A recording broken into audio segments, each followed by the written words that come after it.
used to be a paramedic, and he left. He quit his job, and he joined the revolution. He comes from a well-off family, and when the revolution started in Homs, it started with poor neighborhoods. So he left home and he used to go and volunteer. He became an agent for a lot of agencies, news agencies around the world. He knows English and German and French, and he was skilled while like covering what's the Khalidiyya massacre. That's him.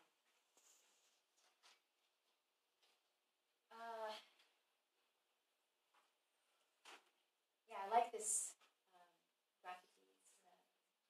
It says, "Watch out, you're in Venice, not in Israel." Downfall of the regime.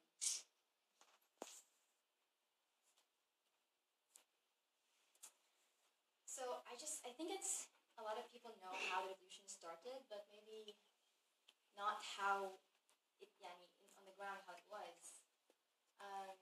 So when the French Revolution in Egypt started, we were like starting to call each other and sending emails and starting to be active on Facebook. A lot of Syrians did not know Facebook before.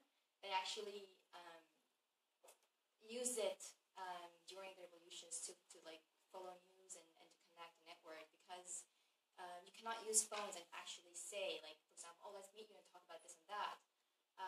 You had to do it anonymously. You had to do it using proxies. I used Tor all the time, and Tor became really, really famous in Syria at the time. So we started to like meet and underground, like in rooms, and I used to meet a lot of people every single day that people did not know about and hear about, and we became like very close friends, and we trusted each other easily.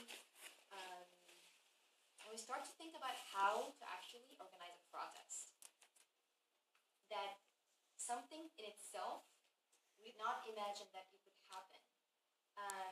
To actually walk, 5 of us, in a street, like chanting, we want this and that. We were at the time, we were very scared, but at the same time, we were very hopeful.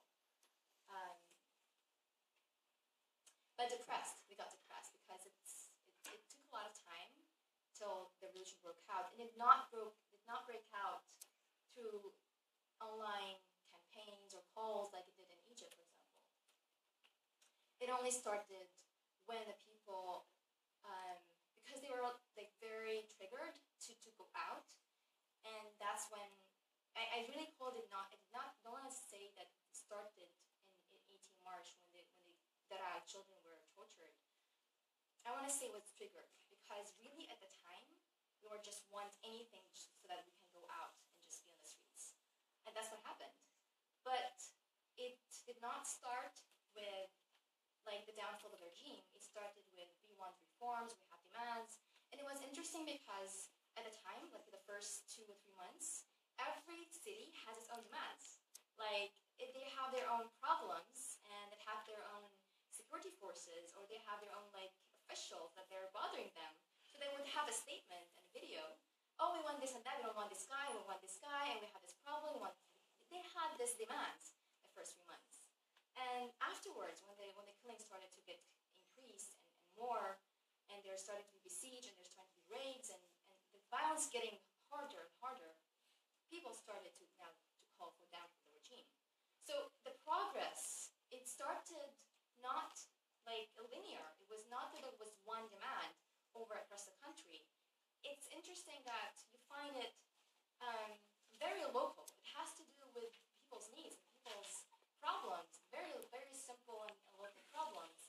But then it shifted to become a discourse. It shifted to become a revolutionary discourse. That now we understand that this regime is not doing anything, and unless they're just killing us and using the guns that they claim to be using it against Israel, but not using it against us.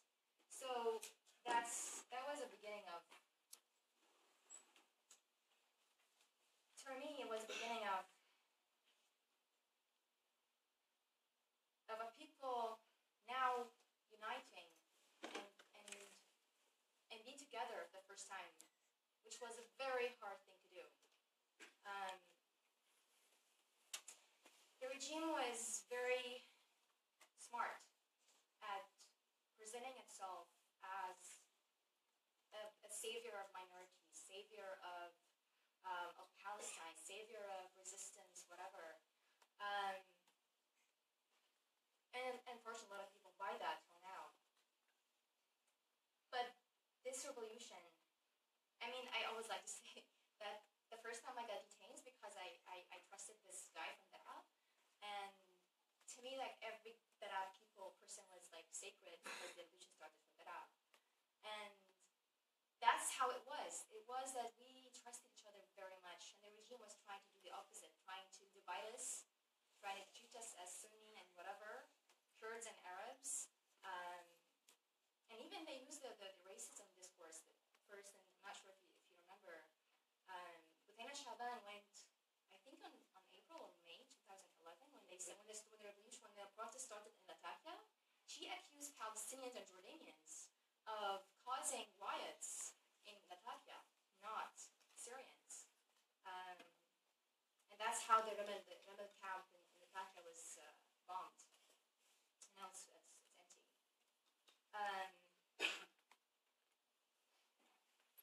So over the past 40 years, there was no whatsoever movement, social movement, or even it was an attempt, like the Kurds did organize themselves to demand their citizenship, because the Kurds did not have citizenship unless in the revolution. Like in the revolution, they actually gained passports and IDs, and the revolution made that pressure on the regime to recognize that there are Kurds in Syria.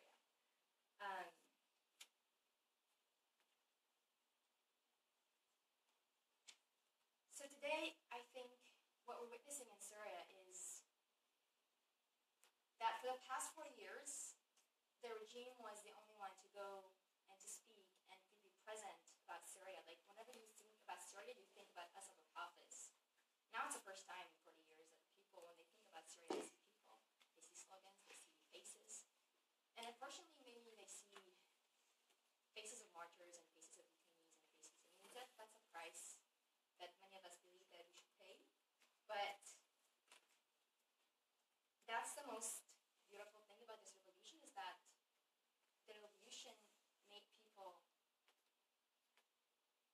there, and you can see them and talk to them and actually listen to what they have to say. So the protest to happen, it was very hard to do because there were like intelligence everywhere, and you're expected to be detained in a minute by just saying whatever on the phone, or just by trying to talk in a cafe with your friend about a protest happened yesterday or that night.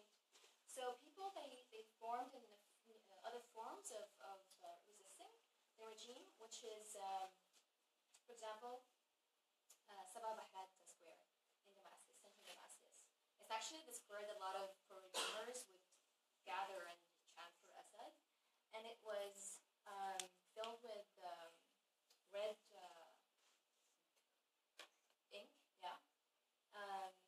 as a symbol for blood of martyrs. It actually occurred in a lot of squares in Syria, not just this one. Oh, and this one was, it's another video actually. It's cool. So ping pong balls were like, they wrote on them like freedom